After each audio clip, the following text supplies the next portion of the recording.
우리 지역의 다양한 이슈와 현안들을 심층적으로 풀어보는 선거 레이더 시간입니다. 6일 지방선거가 다음 주로 다가왔는데요. 오늘 이 시간은 홍문표 국회의원과 함께 국민의힘 충남도당의 선거 전략 짚어보겠습니다.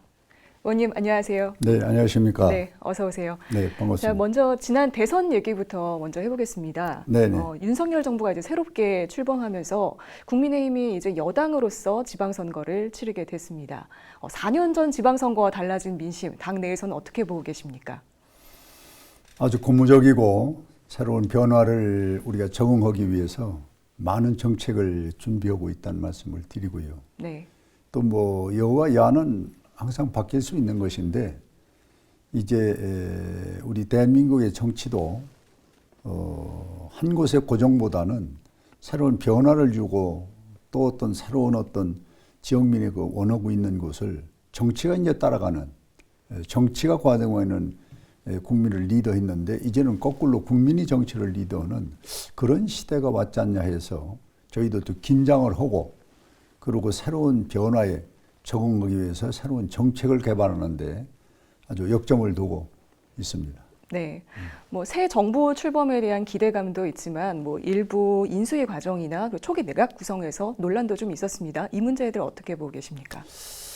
저는 뭐 그렇게 실망하지는 않습니다. 네. 왜 그러냐면은 대한민국이라는 새로운 나라를 건설하는데 이 윤석열 정부가 그 중요한 포인트의 인사들을 할 때 다 면밀히 검토를 사전에 해놓지는 않거든요. 네. 그러면 자기 나름대로 믿음과 신뢰가 있는 분들을 우선 쓸 수밖에 없어요.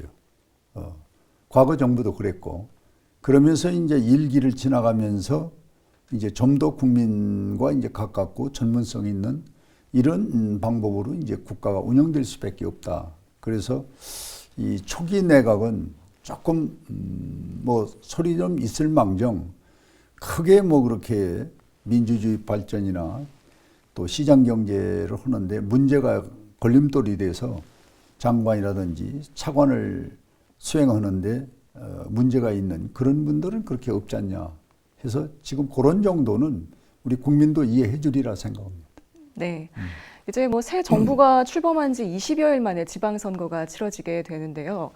뭐 국민의힘에서 이제 대선에서 승리한 기세를 지방선거까지 이어가자 이런 각오로 임하실 것 같습니다. 한 말씀 해주시죠. 뭐 그건 자연스럽게 저희들이 그렇게 우리 당도 그렇게 가지만은 우리 유권자들도 그걸 받아들이는 것 같습니다. 네. 최근에 저희들이 정당 활동을 해보면은 이제 대통령 만들었으니 당신들 잘해라.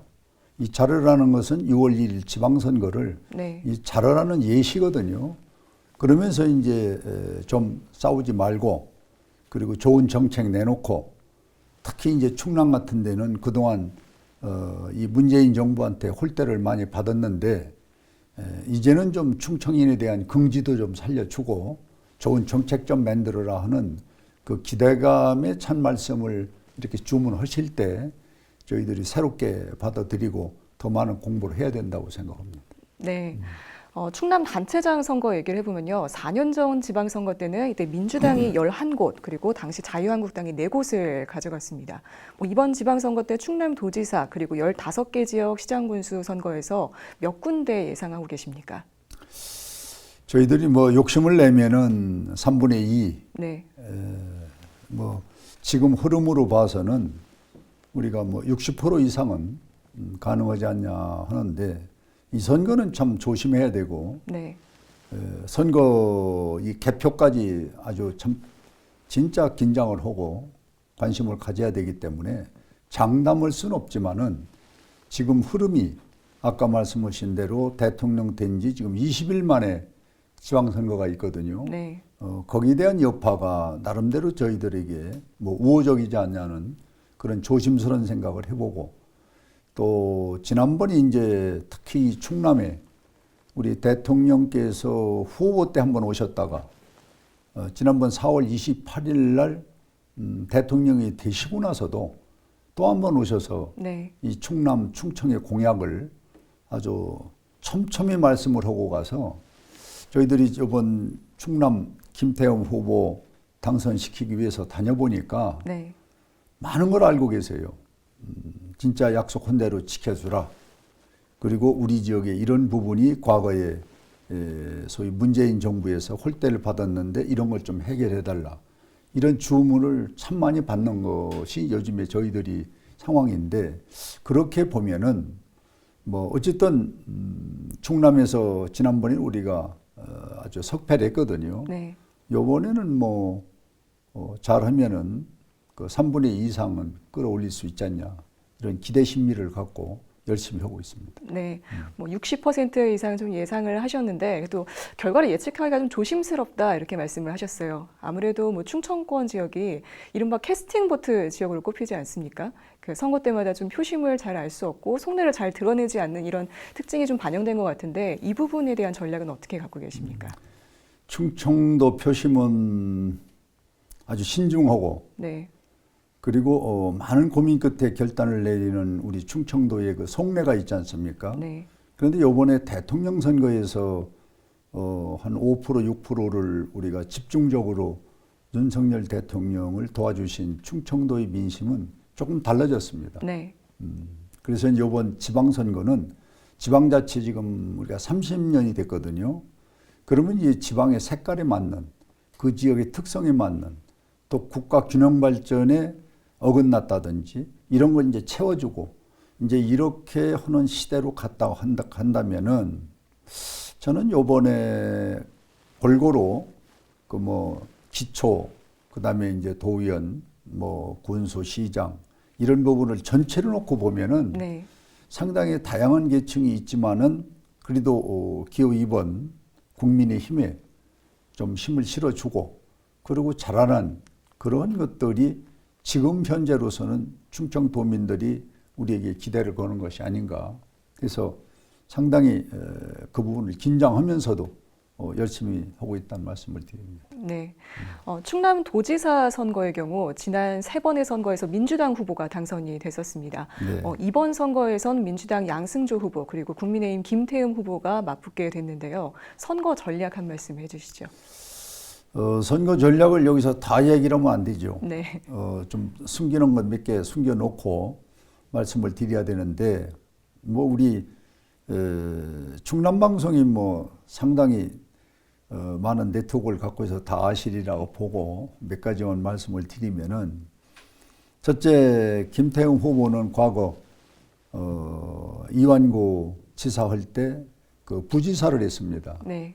그때 당시에 상당히 꼼꼼히 우리 15개 시군의 문제점, 또 국가가 해야 할 일, 지방자치가 해야 할 일, 이것을 알고 있는 것이 참 저는 놀랐어요. 네. 그래서 김태흠 후보의 준비된 이런 것들을 보고 이제 소위 마지막 선거 작전에 우리 국민들에게 내가 이런 생각을 갖고 있고 이것은 정부로 함께 하겠다. 뭐 이렇게만 잘 정책으로 연결해서 한다면은 집권당의 김태흠 충남 후보는 당선 가능하다. 그 김태흠, 양승조 두 후보의 강점과 약점, 의원님이 생각하시기에 어떤 것들이 있을까요? 김태흠 후보는 뭐 본인은 그렇지 않다고 해도 속으로는 충남 도지사가 되기 위해서 부지사 할 때 상당히 준비를 했더라 하는 걸 이제 최근에 저희들이 알았고, 네. 또 충남도정은 역시 정책으로 결과를 만드는 것이지 그냥 입 서비스로 하는 건 아니다. 그런데 김태흠 후보는 그 준비가 돼 있다는 부분을 좀 말씀을 드리고 싶고, 우리 양승조 후보는 뭐 잘 아시는 바와 같이 사람이 참 덕이 있고 좋은 분인데 이 추진력과 이 결단이 없어가지고 되는 것도 없고 안 되는 것도 없는, 그 결과는 아까 얘기한 대로 충남 홀대를 대통령의 홀대로 하면은 이 지역의 도지사는 거기에 대해서 해결책을 내놔야 되거든요. 도지사마저 스스로 충남의 도지사가 충남을 홀대해서는 안 되지 않습니까? 그래서 그러한 어떤 대통령한테 우리 충남 발전에 대한 매뉴얼 놓고 주장하고 또는 관철시킨 거는 없다. 이렇게 보면은 우리 양승조 지사는 안희정 소위 8년, 그리고 자기 4년, 12년 동안의 우리 충남의 발전은 내놓을 수 있는 것은 저는 없다고 봅니다. 네, 이번에는 의원님 지역구인 홍성과 예산 지역 얘기를 좀 해보겠습니다. 네네. 먼저 홍성 군수 선거의 경우 김석환 현 군수가 3선을 마무리하면서 이제 새로운 인물들이 나서게 됐는데요. 국민의힘에서는 이용록 후보, 그리고 민주당에선 오백은 후보, 그리고 무소속 두 후보가 나서게 됐습니다. 국민의힘에서는 어떻게 좀 전망하고 계십니까? 우리가 뭐 자랑할 수 있는 것은 있는 그대로 말씀드리면은 이용록 후보는 부군수를 또 도에서 또 정책계획실장 같은 이런 그 중책을 맡아서 행정을 우선 잘 아릅니다. 두 번째는 정책을 알아요. 세 번째는 그 지역 발전을 하려면은 국고가 필요하거든요. 국가 예산을 따올 수 있는 시스템이 돼 있는 거죠. 우리 같은 국민의 힘이고 이번 김태흠 후보가 당선이 될 것이 저희들은 믿고 또 제가 국회의원이고 이러면은 대통령과 도지사와 국회의원이 같은 정당에 있다는 것은 그 지역 발전에 획기적인 일을 할 수가 있는 것입니다. 이런 그 시스템이 지금 움직이고 있고 그것이 성공한다면은 홍성 지역 발전은 우리 이용록 후보가 10년을 저는 앞당길 수 있다. 이 기회를 홍성은 놓쳐서는 안 된다. 그래서 저는 뭐 상대 후보를 얘기하고 싶지는 않습니다만은 이 행정력이 없는 분은 이 시장 군수로면 안 됩니다. 그리고 정책을 개발할 수 있는 경륜과 경험이 없으면은 그냥 말로만 하는 거죠. 그리고 이제 지방자치에서 지역 발전을 하려면은 국고가 필요하잖아요.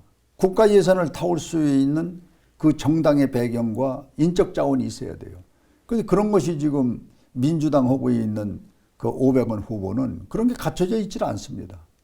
행정력과 정책과 그리고 국고를 따올 수 있는 시스템의 정책 역량, 인적 자원 그런 것이 저는 이용록 후보보다는 상당히 저는 뒤진다. 이렇게 저는 평가를 하고 있습니다. 네, 예산군수 선거 역시 황선봉 현 군수가 3선 불출마를 선언하면서 이제 새로운 인물들이 나서게 됐는데요. 민주당에선 김학민 후보, 그리고 국민의힘에선 최재구 후보가 맞붙게 됐습니다. 유권자들은 어떤 선택을 할 거라고 보십니까? 사람의 선택, 그 유권자들이 보는 눈이 아주 전문적이고 예리하거든요. 이 최재구 후보는 저와는 이제 오랫동안 정치적 동지인데 상당히 그 행정력이 뛰어나고 또 예산군에 무엇을 정책을 가지고 국민들에게 복지 또 권익을 보호할 수 있을까 하는 부분을 잘 알고 있어요. 네. 그래서 그런 정책을 개발할 수 있는 그런 능력이 있고, 그 다음에는 이제 뭐 우리 윤석열 후보와도 개인적으로 아는 또 인맥도 있고, 또 이번에 김태흠 후보가 당선이 되시면은 또 제가 국회의원이고, 이 시스템이 쉽게 이루어지는 건 아니거든요. 그래서 이런 것들이 전 조화롭게 뒷받침이 되기 때문에 우리 유권자 예산 국민들께서 최재구를 당선하면은 저런 것이 있구나. 그래서 예산군이 앞으로 희망이 있다. 저는 이제 뭐 좀 색다른 얘기가 될는지 몰라도 이 선거는 참으로 조심스러운 거 아닙니까? 그래서 저는 유권자의 선택이 어떻게 보면은 제가 그 지역에 국회의원을 하지만은 제 선택보다도 유권자의 선택이 더 엄중할 수가 있어요. 그래서 이번에도 아마 최재구 후보 같은 경우는 이 대민관계 소위 유권자를 1대1 접촉 아마 그런 생각을 갖고 뭐 피나는 노력을 하는 것 같습니다. 네. 뭐 집단도 만나는 것도 좋은데 거의 뭐 1대1 정도로 군민을 만나다시피 행동하는 것이 제가 지켜봐도 야, 참 저렇게 열심히 할 수 있을까 하는 생각을 갖는데 그것이 더 저는 생활정치로 무장된 그런 체제고가 아닌가. 그런데 우리 정치의 결론은 생활이거든요.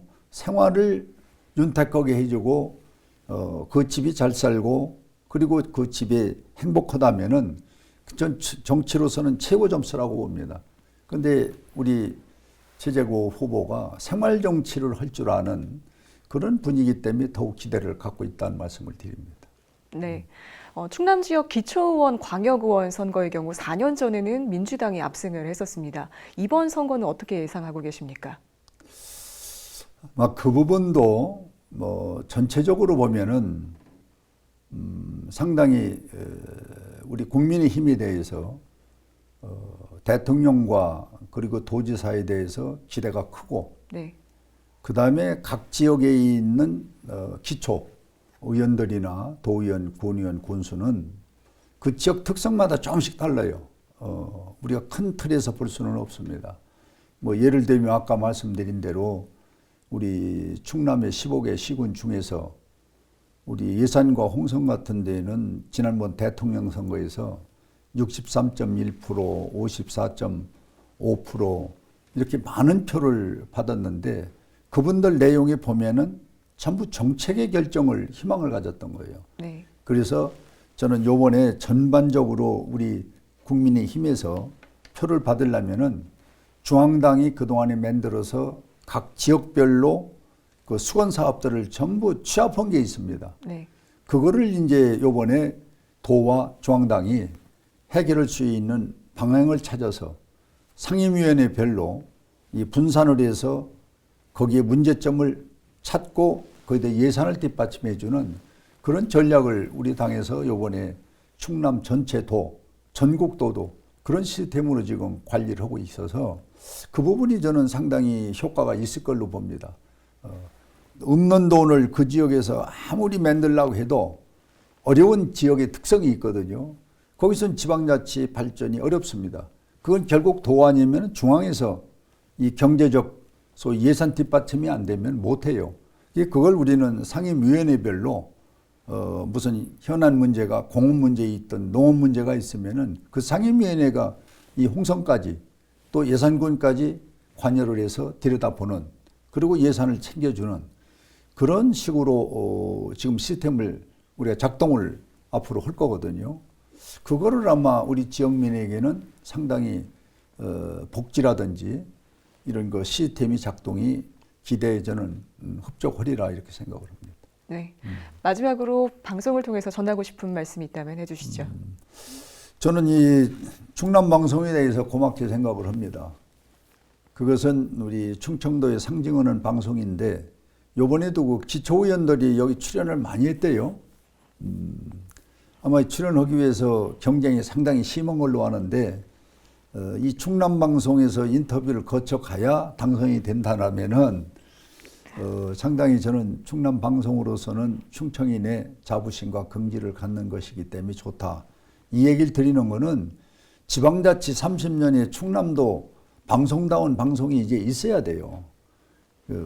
그래서 저는 그런 차원에서 이 충남 방송이 앞으로 잘 좀 더 우리 지역민을 대표하는 방송이 됐으면 좋겠고 이번 지방자치 선거는 누가 뭐라 해도 국민 민심을 결정하는 선거이기 때문에 대통령 선거에서 우리가 이겼다고 절대로 우리 자만하지 않고 더 열심히 현장 중심으로 생활정치 중심으로 잘하겠다는 그런 말씀을 드리겠습니다. 네, 의원님 오늘 말씀 잘 들었습니다. 고맙습니다. 고맙습니다. 네, 국민의힘 홍문표 의원과 함께한 선거 레이더. 오늘 저희가 준비한 소식은 여기까지입니다. 이상으로 헬로티비 뉴스 마칩니다. 저희는 언제나 지역 주민들 곁에 있겠습니다. 시청해주신 여러분 고맙습니다.